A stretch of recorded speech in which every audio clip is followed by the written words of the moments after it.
एक गांव में श्याम नाम का एक आदमी अपनी पत्नी बानो और बेटे राहुल के साथ रहता था। श्याम ने अपनी पूरी जिंदगी कोई काम नहीं किया था और गरीबी में ही दिन गुजार दिए। उसे कभी यह एहसास नहीं हुआ कि उसका एक बेटा भी है और उसे अपने बेटे का भविष्य संवारना चाहिए। वह बिना किसी चिंता के दिन भर इधर उधर घूमता रहता था और घर का सारा खर्च उसकी पत्नी उठाती थी। बानो दूसरों के घरों में काम करके परिवार का गुजारा चलाती थी। एक दिन बानो ने श्याम से कहा, आपने तो अपनी पूरी जिंदगी बिना काम किए ही निकाल दी, लेकिन अब हमें राहुल को किसी काम पर लगाना चाहिए। वह अब जवान हो गया है और हमें उसकी शादी भी करनी है। अगर वह भी आपकी तरह निकम्मा निकला तो अपनी पत्नी और बच्चों की जिम्मेदारी कैसे उठाएगा? श्याम ने सिर हिलाया और कहा, हाँ, तुम सही कह रही हो। मैं आज ही राहुल से बात करता हूँ।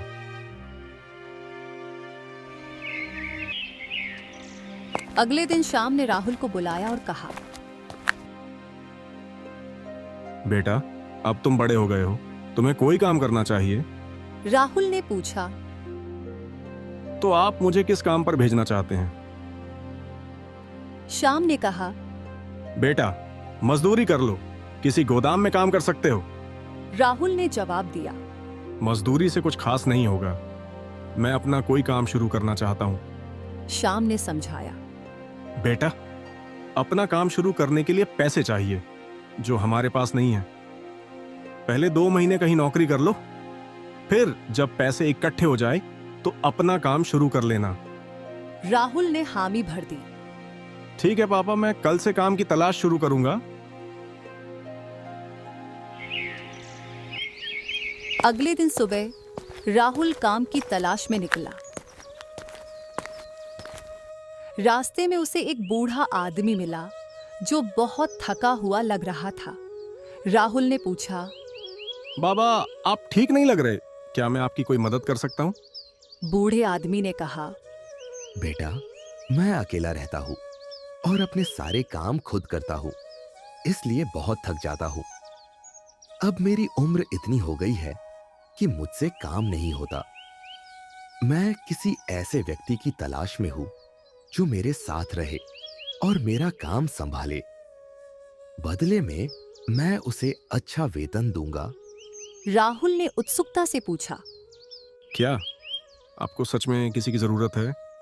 हाँ बेटा, अगर तुम चाहो तो ये काम कर सकते हो। राहुल ने सोचा और कहा, मैं भी काम की तलाश में ही निकला था। अगर आप चाहें तो मैं आपके लिए काम करने को तैयार हूँ। बूढ़े आदमी ने खुशी से कहा, बहुत अच्छा, आओ, मैं तुम्हें अपना घर दिखा देता हूँ। कल से तुम काम शुरू कर सकते हो। अगले दिन राहुल उस बूढ़े आदमी के घर पहुंचा और वहां का नजारा देखकर दंग रह गया। इतना खूबसूरत घर। राहुल ने पूछा, बाबा, आप अकेले इस घर में रहते हैं? आपका खर्चा कैसे चलता है? बूढ़े आदमी ने मुस्कुराते हुए कहा, बेटा, मेरे पास बहुत सारी जमीनें हैं। मुझे उनसे अच्छा खासा पैसा मिल जाता है, इसलिए मेरा गुजारा आराम से हो जाता है। जब तक मेरी जिंदगी है, तुम मेरे साथ काम करो। राहुल ने मेहनत से काम करना शुरू किया और अच्छा पैसा कमाने लगा।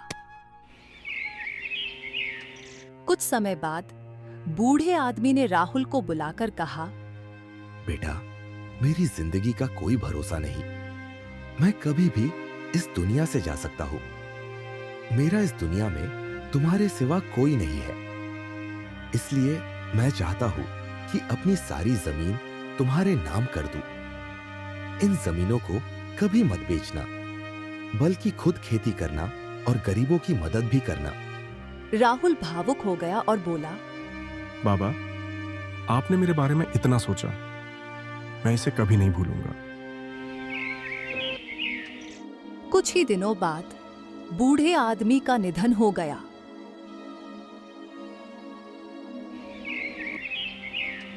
राहुल ने अपनी माँ को सब कुछ बताया।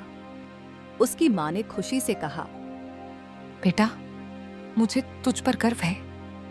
तेरे पिता ने तो पूरी जिंदगी कुछ नहीं किया, लेकिन आज तुझे इस मुकाम पर देखकर मेरी खुशी का ठिकाना नहीं है।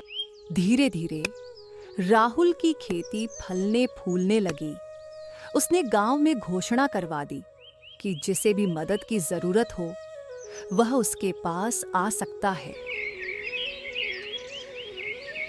कुछ महीनों बाद उसकी माँ ने कहा, बेटा, अब हमारे पास किसी चीज की कमी नहीं है, इसलिए मैं चाहती हूँ कि तू शादी कर ले।